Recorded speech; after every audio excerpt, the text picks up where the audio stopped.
Hello everyone. Okay, so today is going to be a video in the Divesting from Men series. Not only decentering, but divesting. Divesting from cishet men. And today's topic is going to be men are not generous. Okay? So, so, do you ever notice how many men in particular like complain, particularly in online spaces, like complain about spending money on a woman, complaining about, having to pay for dates and this and that. And it's like, so weren't y'all the ones who claim to be providers though? Like, you can't claim to be a provider and then turn around and then bitch and moan about paying for dates. That's not how this shit works, yo.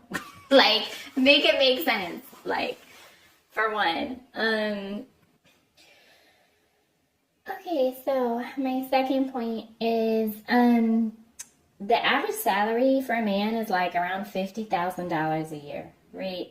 So, you know, I'm in New York. It's super expensive here. The average rent is about the median rent here is like $3,000 a month, right? A nice apartment is gonna cost you probably at least $4K a month or more. That's like a one bedroom, okay? We're not talking about 2 and 3 bedroom. That you're looking at $5K a month, plus. So, because I'm a money girl, right? I'm a numbers girl. So, don't ask me to do algebra, but financial math, I can do that, okay? So, that being said, the guys here, whoever try to talk to me, like, men can't really claim the title of a provider if you live either in like the East Coast or the West Coast. If you are making under, if their net annual pay is under $100,000 a year, if they're making any less than low six figures, like that's enough for one person to live comfortably, right? Like a man in a relationship with a woman, right? A woman or femme presenting person, right?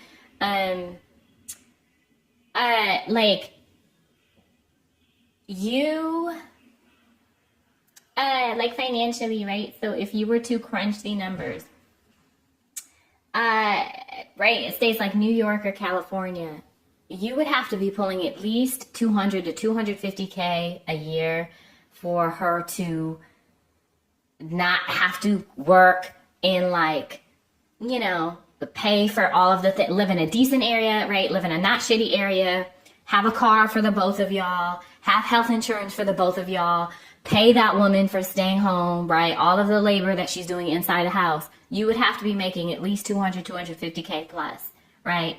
For that woman to not have to work. 95% of men are not making that type of money. Okay?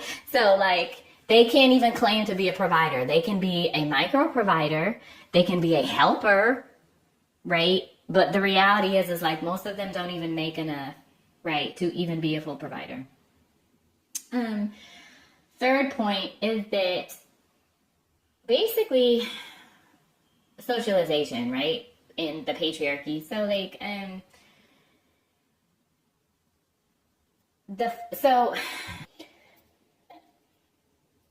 basically, since most men don't like women, and so many of them will like just complain about even having to pay for stuff. Men are not socialized to be generous, right? A lot of men, like, especially if they're broke men, even if you ask them for money, a lot of them, which is wild to me, but they'll retort with something like, oh, like, what are they going to get out of it? Or like, what are you going to do for them? Like insinuating like you're some type of X worker or something. And this is no shade to people who do X work. I don't, this is an inclusive channel. So obviously, we're pro-liberation. And so, well, I'm pro-liberation anyway. That's not to shade, but it's just like, if he had real money and he really liked you, he's not gonna, he shouldn't be asking you to be an object for him to give you money. Like, he should want to give you money, like, first of all. So it's just like, not to mention then, like, when you look at things out in the world, such as like,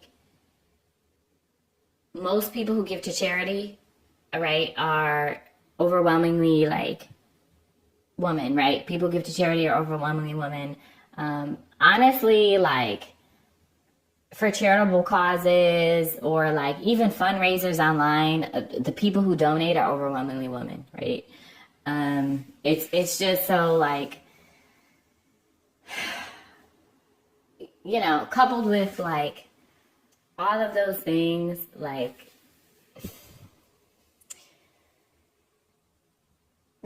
like men have never in history ever really been the providers. So yeah, basically, like, even if, let's say, like, for example, even if you don't have kids, right? Even if you have pets, like, oftentimes, like, a lot of the times, like, it's the woman who gives more attention to the pets and the animals. I'm child free. I plan to be child free. I don't.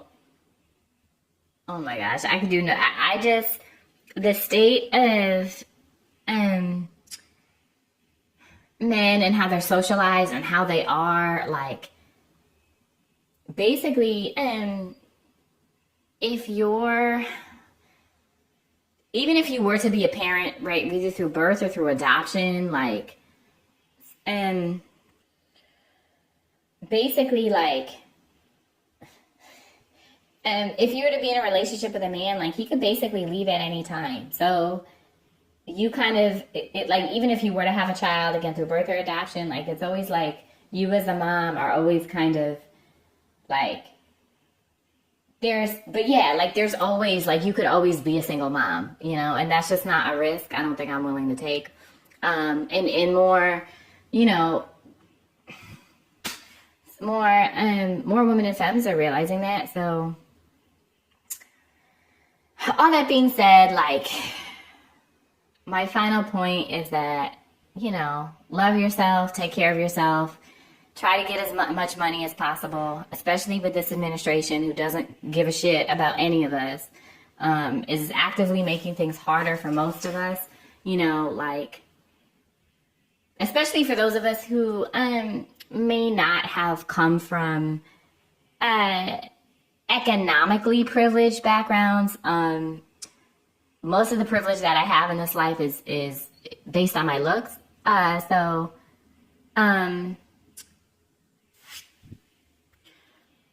my looks along with my education, I try to, you know, use that to get to where I want to go. But stay safe, protect yourself, you know, love yourself, and I'll see y'all next time. All right, toodles.